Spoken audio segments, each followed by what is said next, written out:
Hey Hood Rats, I got a good one for you. I have a 2015 Chevy Suburban here on the rack, and it has a 5.3 liter V8. Customer came in and wanted me to replace their catalytic converter. I'm gonna show you something. Not all is what it appears. So let's go to the scanner.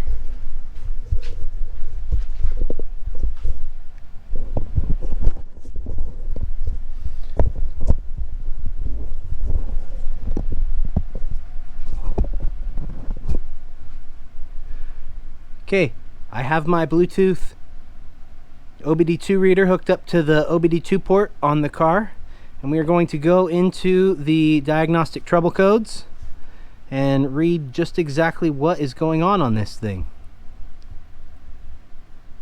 And there we go, guys. We have a P0430. That is a bank 2, or the driver's side bank 2 catalyst efficiency fault, meaning the catalytic converter is quote unquote bad.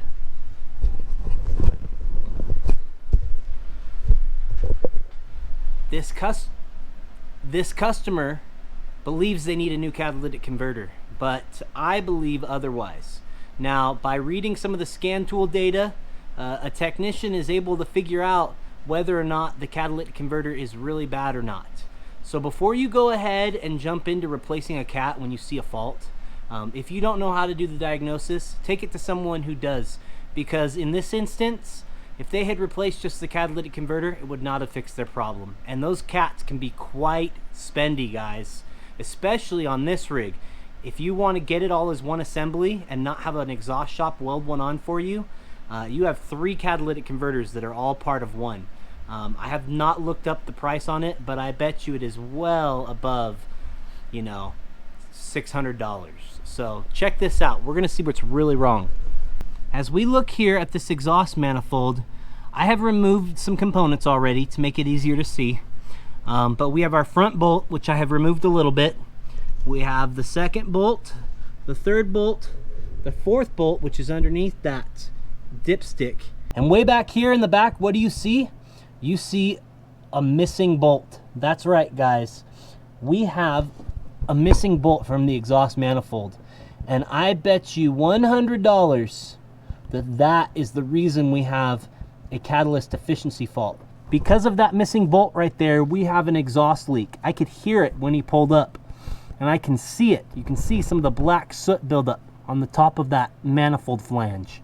So that can totally contribute to a P0420 and a P0430. So please, for the love of Mick, don't just replace things when a computer says that that's the problem, because that's not always the case. Now, once I get this back together, I will give you guys an update and let you know if that truly fixed it. With the manifold off, you can see in comparison to these back here how clean they are. Look how much soot is built up on this back bank and right here. And if we go into the engine bay, so down there you can see how much it was leaking. You can see all of that right dead center towards the bottom of the manifold, and up on the top there's some soot too that came through, so it was definitely leaking. You can also see here on the gasket itself just how much was blowing out the sides and the bottom. So new gaskets, new bolts, and we should be good to go.